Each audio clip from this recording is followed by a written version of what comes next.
What's up guys, Chris Schwartz-Edmisten here from Schwartz-Edmisten Web Design. In today's video, we're going to be talking about writing nested CSS versus writing not nested CSS, and how you can cut down on the amount of CSS that you write for your Squarespace website.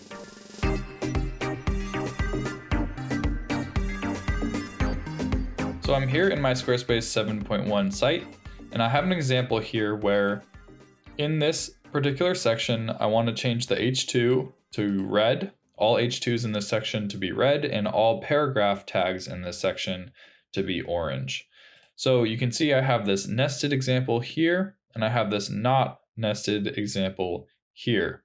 So this is how you would write CSS normally. If we wanted to target the H2s within this section, we would target the section, and then we would target the H2 tag. And if we wanted to then do some other change in this section, like change the paragraph tag orange, for example, we'd have to target the section and then target paragraphs within that section. So you can see that we have to, every time we want to target an element in that section with normal CSS syntax, we have to specify the data section ID first and then the element that we want to change. But you can see that if we had to make like 30 changes, for example, within this one section, it's really annoying and doesn't make a lot of sense to have to rewrite this data section ID 30 times for every single element that we want to change. And what Squarespace allows us to do, because they use the less preprocessor in their Squarespace global CSS window here, less allows us to nest our CSS. So what we can do is we can target our data section ID once and then just include all of the elements in that section that we want to target within those curly brackets. And it's the same as rewriting this every single time. So nesting is a way for us to basically include more specificity without having to rewrite that selector every single time. So I'm just going to go all the way back to basics and I'll show you how I got to this point. So in CSS, if you want to target a specific section in Squarespace 7.1, you can click inspect, and I have a video on this as well on my channel. You can check that out. I'll link it also up above. So you go ahead and grab the data section ID for that section, double click it, highlight everything. I'm on a Mac right now, so Command C to copy, Command V to paste, and we just need to surround it in brackets.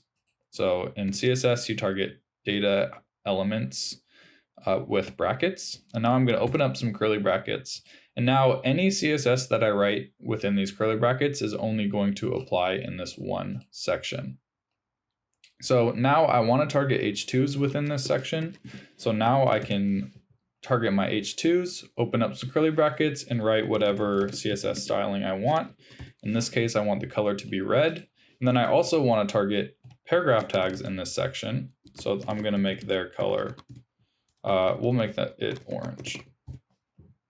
So this really cuts down on the amount of CSS that you have to write because we don't have to redeclare this selector every single time. And we're now targeting H2s and paragraph tags within this section. So one kind of drawback of this method that I want to make sure that you're aware of is that this CSS window here uses the less preprocessor, but page header code injection does not use the less preprocessor. So if you were to try and paste the CSS and this syntax into the page header code injection, it would not work. It would not apply. Because again, this syntax requires less, the preprocessor, and the page header code injection does not have less. Only the site-wide CSS window does. So I'm going to go ahead, I'll cut this. I'll go back to my pages panel. I'll go to my home page, click the gear icon, go to advanced, and we can add CSS between style tags and the page header code injection. But our data section ID here, because our code is nested, our CSS is nested, this is not going to work. It's not going to style our site.